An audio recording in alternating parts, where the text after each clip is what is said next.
Hello. So, a belated Merry Christmas and a early Happy New Year. Otherwise, Shalom Shalom. And may each day be a day worth celebrating, worth rejoicing, worth being grateful, and worth taking the time, even if it's 5 minutes, to stand up, look up, or just take a step, or just come into that place where you can embrace a sense of peace, or whatever it is that you need. May you receive the fruits that you need today, tomorrow, and forever. Okay, so I am continuing to read from The Artist's Way by Julia Cameron. Now, I know I don't know if I can really proclaim that this is some kind of courage.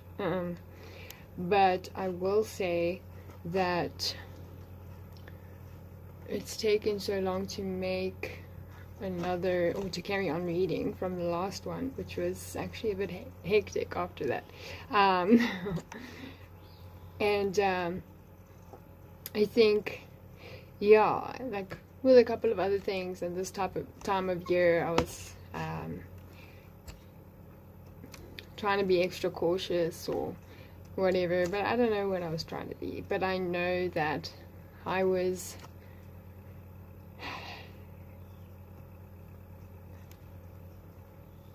not in a confident space, or not even open to that.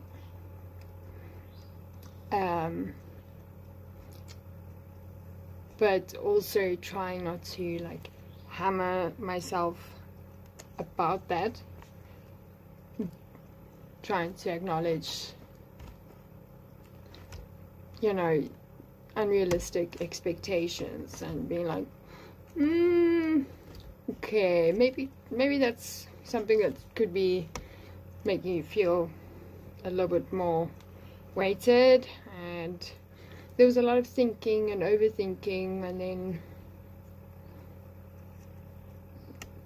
like emotions, and then whatever, and then different states, and I'm like, oh, okay. But for like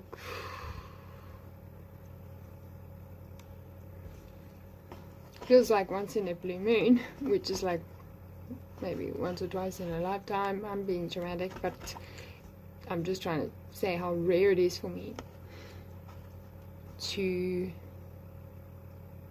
come to a place where I could sort of allow myself to, I don't know if I can say just be, because that's almost like I would need to be like super present, but like just be in terms of like trying to not put pressure on myself, but also trying not to put so much effort into not putting pressure on myself. And then also just trying to be like sort of laid back, but at the same time trying to just with a gentle, sensitive approach, which is how I felt, very sensitive. So I thought, okay, well, how much can I handle? So I thought, okay, as sensitive and slow as possible. And by the way, I love that quote. How's it go? Slow is smooth, smooth is fast. And I think one could expand on that or have your own version, but it's like, oh, okay, it's not too bad. And then it's almost like, now I'm thinking of the surf, and you know, just before you go in with your surfboard, or like anytime before, but like you check the waves, you check the ocean, you study it, you check what's going on, where are the currents, what do the waves look like, what's the wind, all of that stuff. But a lot of the times you kind of check out what kind of, where's the surf at, you know, or like is it sort of more of a longboardy type of wave, or is it some gnarly stuff or whatever.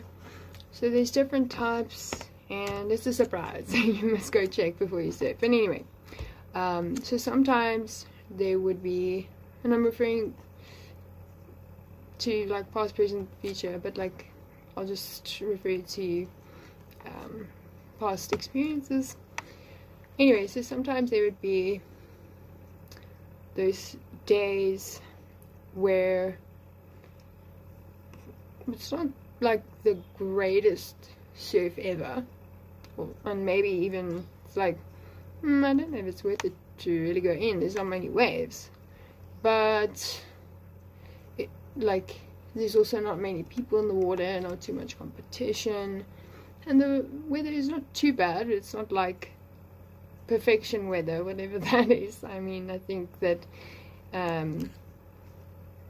we can adapt to the weather anyway, but you know, it's different when you're walking into the ocean and you're carrying a surfboard and you're going to do some kind of activity, and yeah, it's a whole different thing. You're engaging different senses. Anyway, so sometimes there are those days where you can't really take a shortboard out because you might not catch any waves, which maybe you might want to do, because you might want to just paddle out and just sit on your surfboard and just be in the water.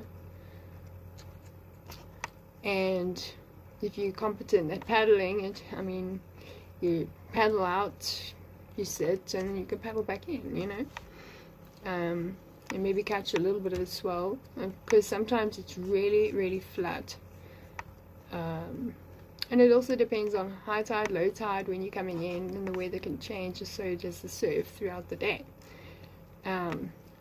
But also there's a lot of different things going on in different places, and so you gotta check, you gotta watch, you gotta sort of be aware. But once you're in the water, you can sort of go to an instinctual place, but it's almost like you won't be able, like, you will feel what you need to feel when it comes, when you're in the water. So you'll feel the notion of the ocean, or you can feel the sort of the slight difference, or the slight caressing of the pressure of the water. You'll feel something underneath the water that you can that gives you a message and tells you like, oh, okay, it's picking up, there's more of a current, or it's becoming stronger, the sets, or or you're finding like there's a lot of things that the ocean that you're sitting in will and can and like tell you, and just by you being in it, and you can choose what you want to do. Like, you can, depending on what you know and what experience, you're kind of free to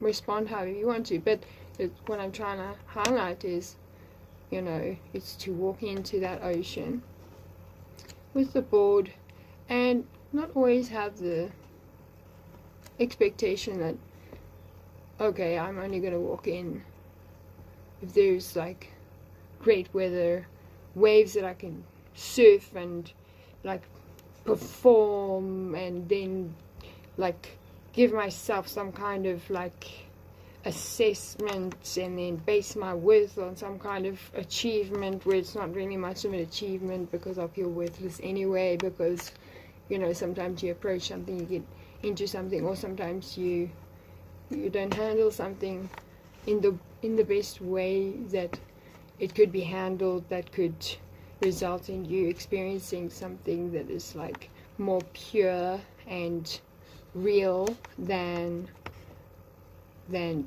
tainted. And by tainted I mean like maybe the way that you warped a little bit of the experience with some kind of narrative in your head before you even touched the ocean, before you even paddled out, before you even became open to listening to nature, or to nurture you, or to notion you, to help you and to nudge you and to show you and to love you and to let you know that it's got you and it is in control and it is allowing you to sit in it, and it isn't like swallowing you up, you know, the ocean.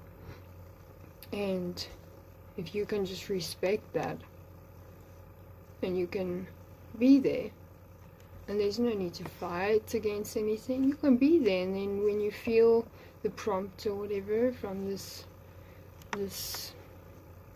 nature around you that you've tried to intentionally become more sensitive to, in order to approach it in a way that you don't really have much expectations, and you're not like placing your own idea onto the surf or the waves of what it's going to be like and what you're going to do in it. I know it's like you go in to experience the ocean, and there's something about that. And even if you don't take a wave, it's like, okay, there can be another thing that you can do, but if you can just paddle into it and sit there.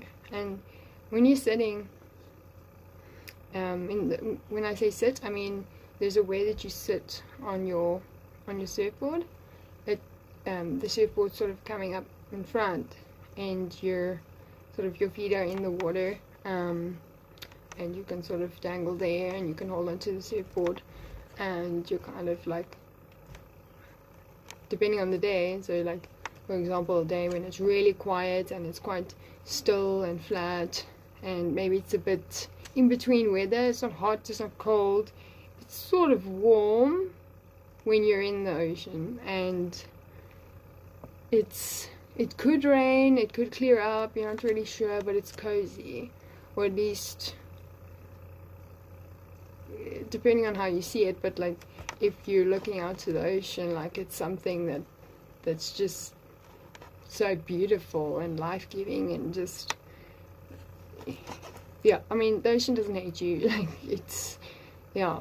And if you understand and if you scan it and see, okay, I'm not going to walk into this thing with some kind of attitude that I'm going to wreck it, or that I'm going to walk into something that could really damage me, you know, because you can also scan the ocean and see it's rough, but this is not something that I can actually handle.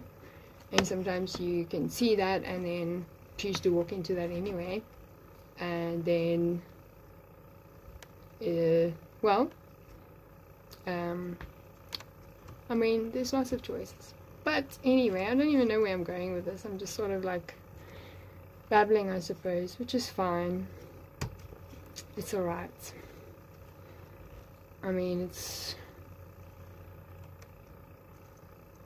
just sort of like coming up into my brain, and I would hope that it's kind of gonna link up to something. But I suppose now, like, my brain is like really gravitating towards a specific other memory, which is like, I appreciate it, so I'll just share it. And I may have shared it before, so I'm not sure, but like, okay, I'll share it again. And yeah, I think the statute of limitations is run out on this, so okay. Yeah, so when I was in, let's just take high school as an example. I was very busy.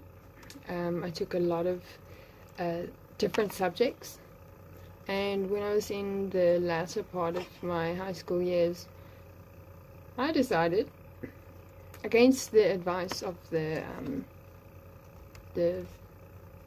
school council person that helps you choose subjects, or in your timetable, something like that, against that teacher's sort of advice, I was like, no, I can handle it. I can handle the most heavy trilogy of subjects altogether, which included like art, design, and it was more of like and accounting and biology. It was like there's a lot of work, and both sort of like practical but theory, but there's just a lot of work. And if you were someone that decided to take what was it just came out of like being the art subject and was merging into like art, more into design, and yeah, so the people that I was with and enrolled in that, I mean, I don't think anyone really dropped out of that class, but it was a bunch of us, and we were like all together in this class, and we were the first people to actually experience that after it shifted slightly. And the reason why they shifted it from a more fine art to design and art was because they were trying to salvage that class, because there weren't many people signing up to take that class because of the workload.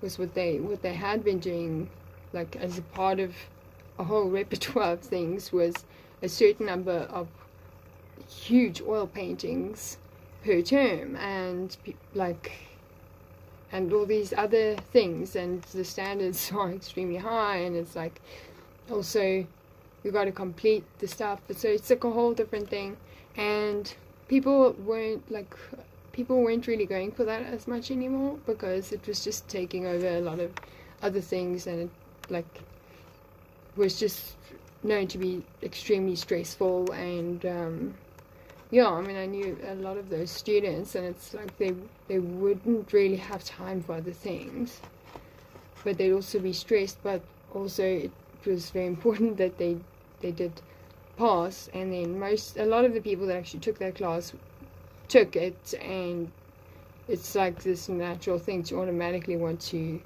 be good or become better and better. It's like when you're involved in something like that, art and creativity, it's like, okay, it can go to an extreme. Like, for example, in school, like, yeah, if the thoughts may cross your mind that you want to be the top in the class, but at first you kind of, because there's a lot of things you're learning for the first time, and you don't know, or you kind of deem as this is a bit hectic, and you constantly practice, and you're like, there was barely, except for in the holidays, like, but there was just like every single day you'd be working on your stuff, on a design work. And so I'm getting a long way around, but anyway, and I had so many extramurals. I was doing ballet at this one ballet school, and I was doing modern dance or contemporary dance at a different dance school, and I took part in athletics. I was a lifeguard. I surfed, like actually took coaching as well. So that was like as part of the team. I did extra training. Oh my goodness. I mean, in winter I did netball. I would sign up for peer educating. I would sign up for organizing balls and decorating and volunteering, like this school magazine, like whatever it was. I would just like sign up for everything. Like I just didn't, yeah. So sometimes, and I don't really know who thought of it first, but it came to a point where my mom and I would sometimes sort of signal to one another, okay, I'm gonna get dressed into my school clothes, and so that my brother could also get dressed in his school clothes. He was 4 years younger, so at that time, like, he was still at primary school, and it was very close to the high school I was going to, but she'd switched the route slightly, and so he would think, okay, I'm going to school, but we would drop him first, so that he could see, oh, okay, mom's dropping me after him, and then my mom would take that route towards the school, and then we'd turn and we'd drive past the school back to our home, and then we'd quickly get changed, because the agreement was I could bunk if me and her went for a surf together, had a brunch, and then the rest of the time I catch up on mostly design work, but any other homework that I need to catch up on, and even like doing sort of some work that I would be getting soon before the time, so pre-game. And but yeah, so but the great thing about those is that it was this like special, exclusive, nobody knew about it, but it was just this like special thing that my mom and I used to do just together, you know. It's like, and it was with this plan, like and it's like it was very important that we made sure that my brother was convinced, because otherwise he would probably find a way to like refuse to go to school or something. And yeah, my mom was also she found it very important that I set a good example for him. And also some point I had to, well, she was like, oh, you need to learn self-defense and whatever. And so she got me into karate, and it was pretty awesome. I only got to an orange belt level. I can't remember what notch on the belt, but anyway, but you start like there. And very soon after that, she sort of assisted my brother into joining to also do karate. And then later on I found out, like, no, I can't, because I didn't want to do it anymore. I wanted to switch to like, I wanted to do extra dance classes, like, because that was important to me. And but I sort of thought, okay, I'll go as far as I can go, like, this is another deal that we made, right? And I found out that the reason why she was pressuring me to stay in that is because she thought that, like, if I stopped doing that, then my brother would stop with karate and he wouldn't, like, go further. And so I was like, yes, and it didn't push back much, but like, I pushed myself there, and it became really annoying. But I did have and there is some hard copy from a film, you know, in the dark room where you, okay, I don't know what I'm saying, but a photograph, a couple, where, and this is what I appreciate, where my brother and we competed in a karate tournament together, and my mom took a photo. Oh, yeah, I don't know who, but probably my mom took a photo of him and I, and we were each wearing our karate outfits, and I remember he was like so cute, and he had sort of long-ish hair, but kind of just messy at any level. But in a like, not an ugly way, just in a kid way, like, you know, kids.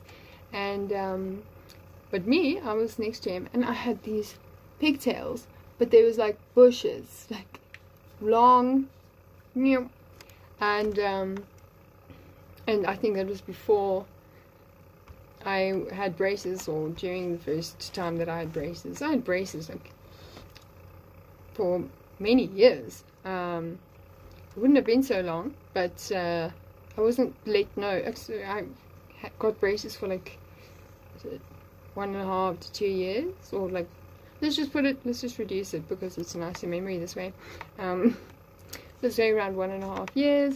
Then got them removed, only to get like a spider plate put in. I think that is what it's called, which is something that they chose to do because apparently they didn't match in size. So whenever bit, they didn't really, like, it was causing erosion or whatever. But this spider plate would be inserted so that it can slowly break your jaw.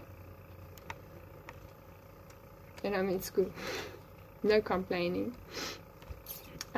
Slowly break your jaw apart, and then also after it's done that, it would stay in so that it could act as a cast.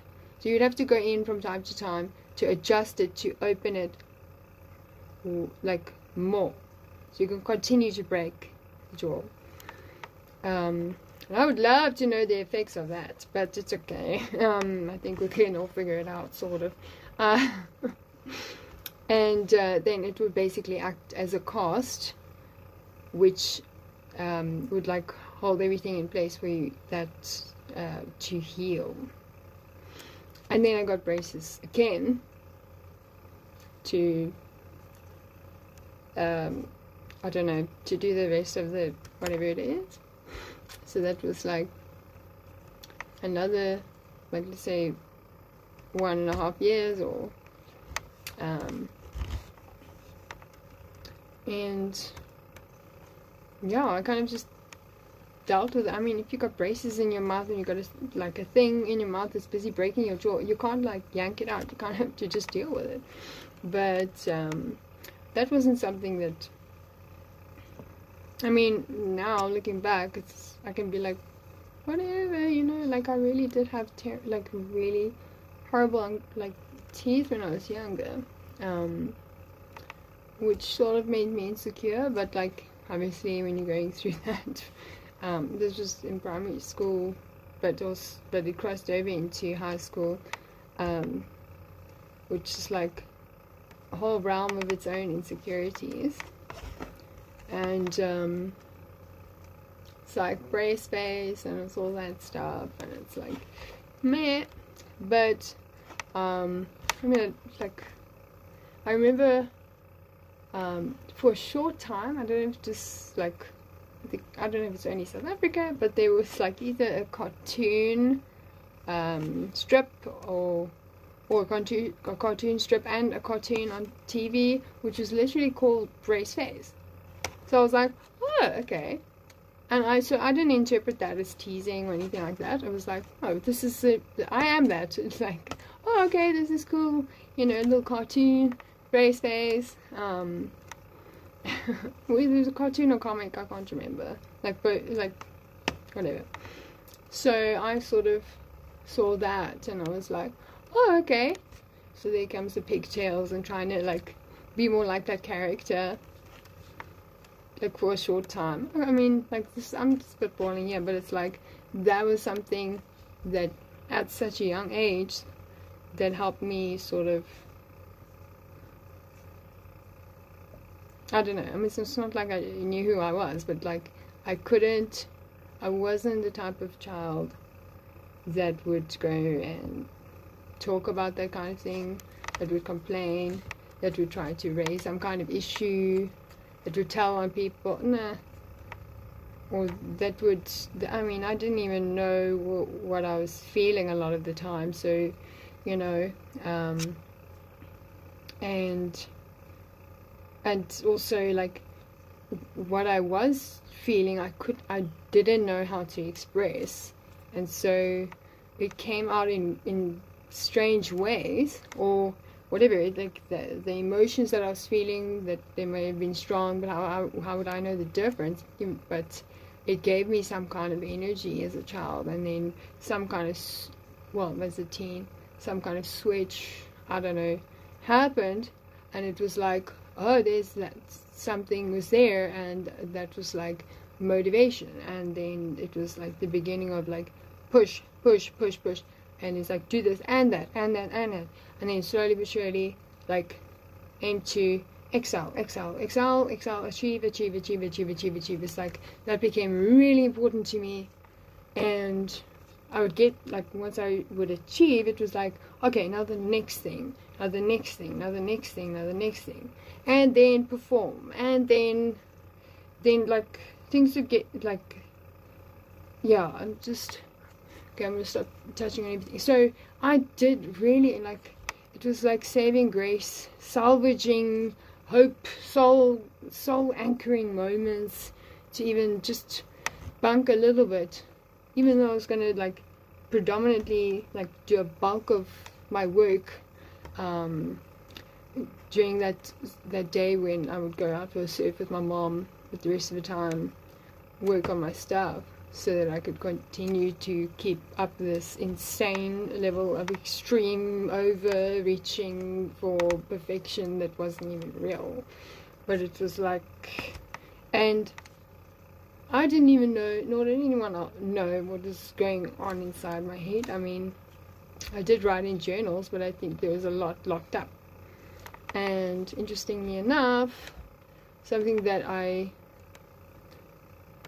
more natural, like that I didn't really see why it was so appealing to my art teacher and my design teacher of some of the work that I did, because I'd be like, this is, and I would always be nervous, like, oh, I don't know, I didn't know how to gauge that kind of thing.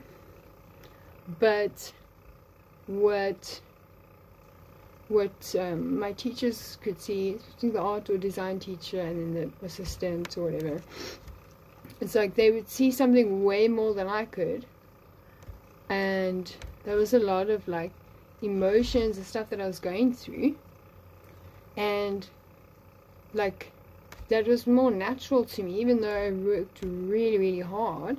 But that was like just like this, oh, gifted, whatever. And that was like one of the first things that I ever excelled at, which like switched on something. That was like the genesis of like seeing, oh, maybe I can also do that same thing for this and this and this. But not with with all the extramurals. And I suppose, you know, with dancing, sure, you express other things as well. But what I didn't quite see or recognize was some of the things that people with an art eye, or who could teach art or whatever, could see in the work that I would produce creatively. And small tip, I think that there's something that gels very well when you go to surf with your mom, just before you, like in the ocean, and when you go for a surf in the ocean, and even if you just paddle out on a board and you sit there and you just are being in the ocean, appreciating that it's allowing you to be there, and sort of just watching. And it's like, and this one time my mom and I went out. It was like that cozy day that I was talking about, and eventually we were kind of like just us. But it's a long strip of beach, but anyway, but just kind of like us, just us. Or maybe there was a random surfer there or where, I don't know. But we did experience something together when, like, that was very profound. I've never experienced it again, ever. It was totally unique, and it was truly a gift, and inspiring. And it's like, I'm actually getting goosebumps right now, like on my whole legs, and my back, so, and it, like, we didn't know. I mean, you can't really predict the weather, and also, like, you don't really fuss much when you are in the water.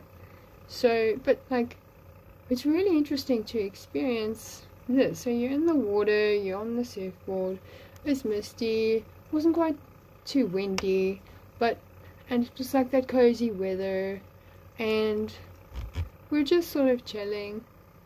Not many waves, but we're there, and very peaceful.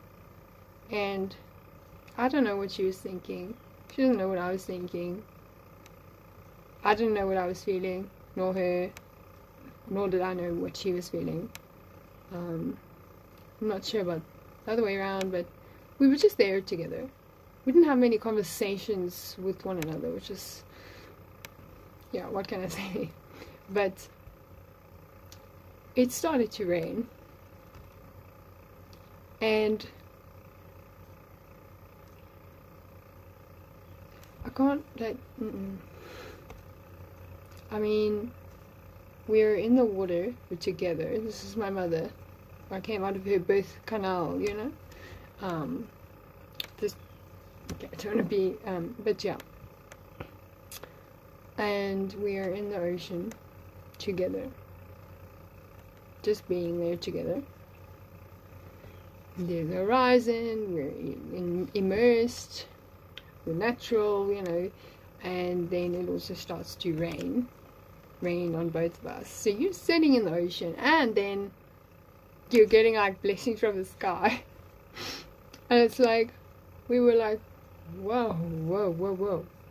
And we were each experiencing something, but it was also like, we were together. I mean, I remember we sort of looked at each other to check, like, is this also, do you also see this? Like, is this happening for you as well? Like, and it was like, okay, yeah. And then just like, we were just experiencing that. We didn't really talk about it, but like, we experienced it.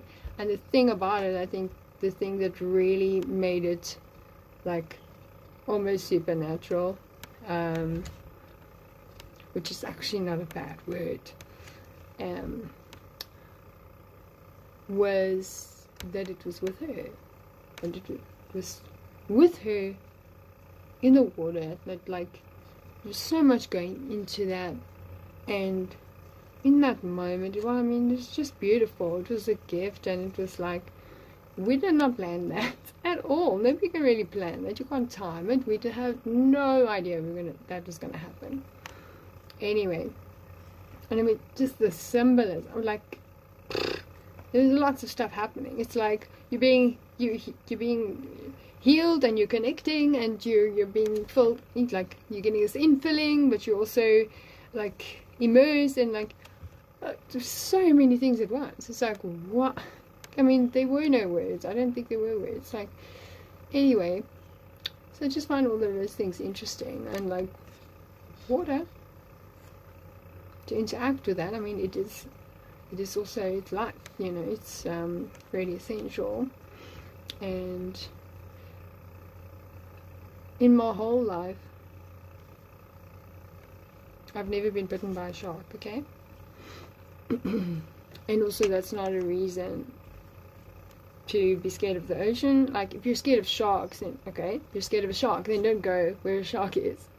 Although, like, maybe, if it's irrational, like scary, like, talk to someone. But the shark in the ocean, so is the fish, so is sand, so is the ocean, water part of the ocean. So it's like, that's not really, like, just because there's a shark and fish in the ocean, most of which, like, literally don't, it's like so rare. And if you are savvy where you go and what you do and how you do it, I mean, it's like you can learn where the places are that the stuff, the creatures and stuff that you are so afraid of literally don't go. They don't like to go there. That's not adaptable for them. They just have why. And so you can go there and you can experience not also having this automatic secondary but bigger enhancing so-called fear of the ocean just because you're scared of a shark that you have never faced before. I don't know. So what am I saying there? I don't know. What I'm saying there is that what I have experienced is I've experienced dolphins. I have seen baby sharks, but like it's like mostly in the aquarium, you know. I did meet someone who was bitten by a shark, and that was in a different area where it's known that, I mean, that's something that can happen because the sharks would like that water there. But anyway, that didn't stop this guy from becoming a world Olympian. So yeah, an insane story along with his brother. And I met him through his brother, who I met through doing the lifeguard championships. So I mean, it's crazy. It's crazy, like crazy in the most like crazy amazing. Like what the people that you can meet, like via connecting through the ocean. Like, oh, that's something that connects us, not separates us. But you can see it in different ways. But it's like, oh, embrace that. It's something that's like, oh, okay. It's not to be afraid of, but it is something to respect. You see what I mean?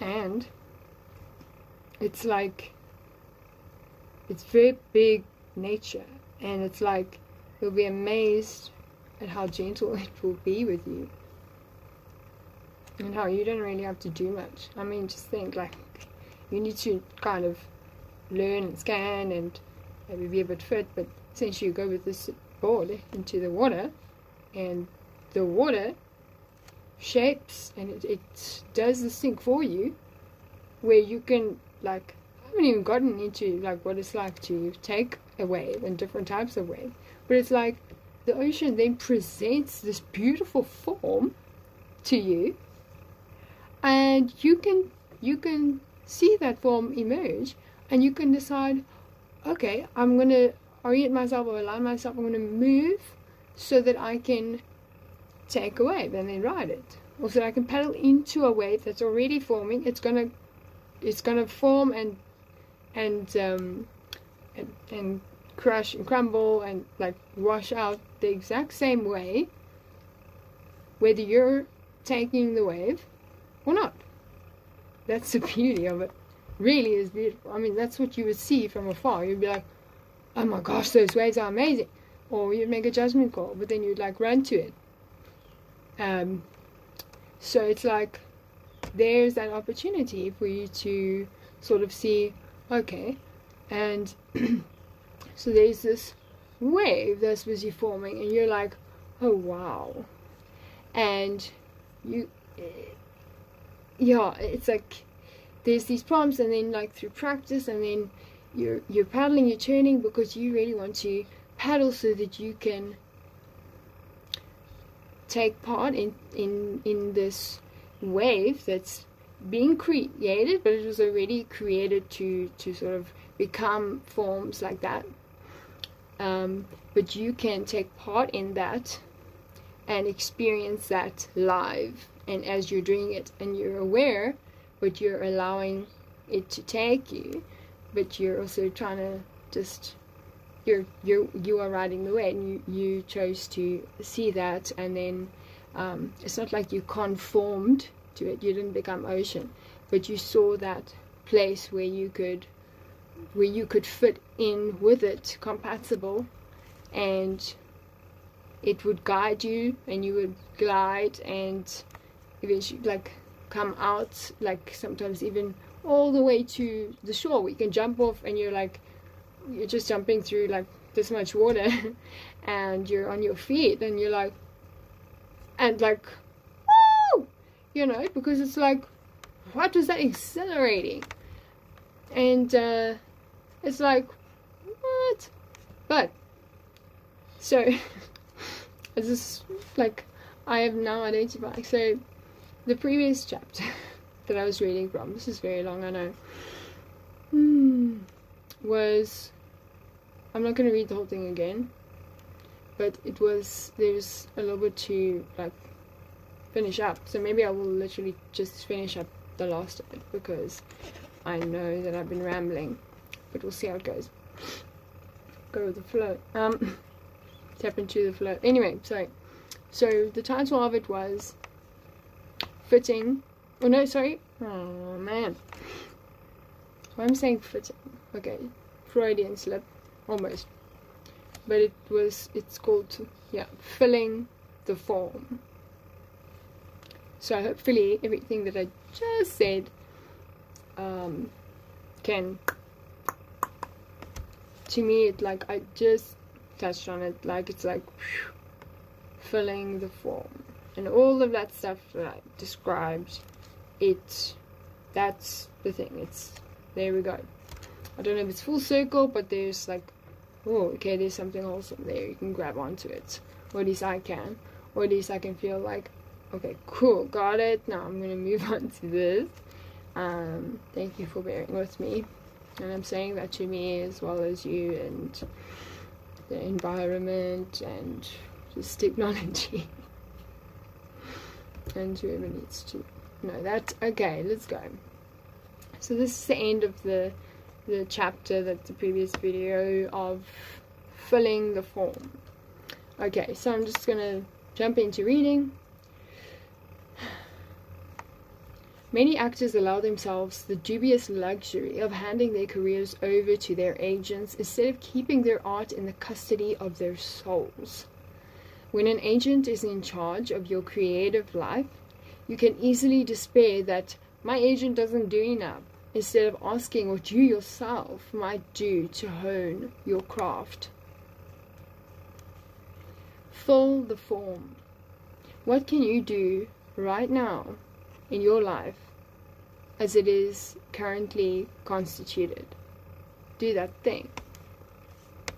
Take one small daily action instead of indulging in the big questions. When we allow ourselves to wallow in the big questions, we fail to find the small answers. What we are talking about here is a concept of change grounded in respect. Can we just, oh my goodness, I mean, what was that? Yo, man. I mean, I shouldn't really be surprised when this happens anymore. But I'm glad that I am. It's like, okay, thank you. God is good. But I don't know if I say that to you today. Yes, He is, always. Okay. Okay, let me just reread that again. Yeah, I'm real. Okay. Take one small daily action instead of indulging in the big questions. When we allow ourselves to wallow in the big questions, we fail to find the small answers. What we are talking about here is a concept of change grounded in respect. Respect for where we are as well as where we wish to go. We are looking not to grand strokes of change, although they may come, but instead to the act of creatively husbanding all that is in the present. This job, this house, this relationship, And we have a quote by Agnes de Mille. No trumpets sound when the important decisions of our life are made. Destiny is made known silently. Whatever that means. Consider it. Recovering creatives commonly undergo bouts of fierce rage and grief over their lost years. When these creative criers occur, we desperately want to kick over the traces and get the hell out of life as it is currently constituted. Instead, make changes, small changes, right where you are. Fill this form with creative care until it overflows into a newer, larger form organically. As the poet Theodore Rothko phrases it, we learn by going where we have to go. We have found that when we fill the form, we do not often need to make large changes. Large changes occur in tiny increments. It is useful to think in terms of a space flight.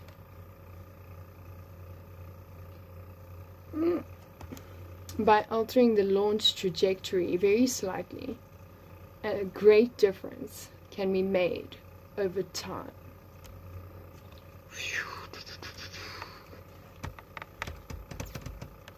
Okay. Okay. I'm gonna. This seems like just an exercise, so. Okay. Early patternings and exercise. Although we seldom connect the dots, many of our present-day losses are connected to our earlier conditioning.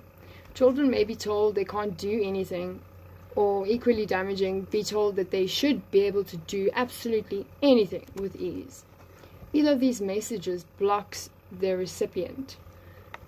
The following questions are aimed at helping you to retrieve and decipher your own conditioning. Some of them may seem not to apply, right? Whatever they trigger for you. Okay. Number 1. As a kid, my dad thought my art was bleh. That made me feel. When I do this, it means like there's a line gap that you fill in for yourself. 2. I remember one time when I felt very and about that. I never forgot it. Number 4. As a kid, my mother taught me that my daydreaming was 5. I remembered she told me to snap out of it by reminding me. 6. The person I remember who believed in me was. 7. I remember one time when. 8. I felt and about that. I never forgot it. 9. The thing that ruined my chance to be an artist was. 10. The negative lesson I got from that, which wasn't logical but I still believe, is that I can't and be an artist. 11. When I was little, I learned that and were big sins that I particularly had to watch out for. Oh, that's hectic. Okay. Number 12. I grew up thinking artists were people. 13. The teacher who shipwrecked my confidence was. 14. I was told. 15. I believed this teacher because. 16. The mentor who gave me a good role model was. 17. When people say that I have talent, I think they want to. 18. The thing is, I'm suspicious that. 19. I just can't believe that. 20. If I believe I'm really talented, then I am mad as hell at and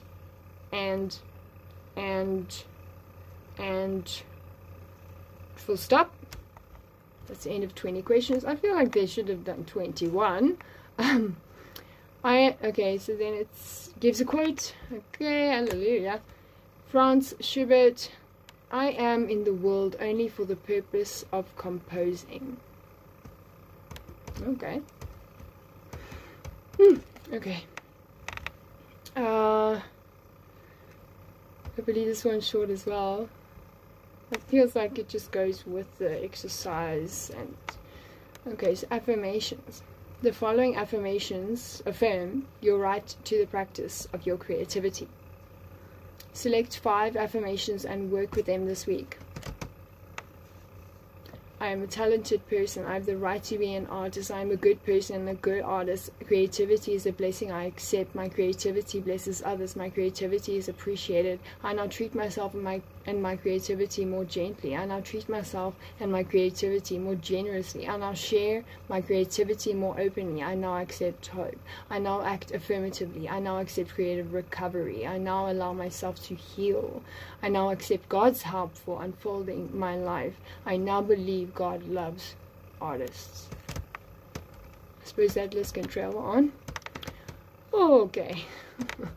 This is quite a, like, wow. Okay, so then she gives tasks, a goal search. Okay, the steps, name your dream, name a goal. Okay, this talking about, okay, wow, that's really a heavy, I'm not even gonna do, and then check in. Okay. Look,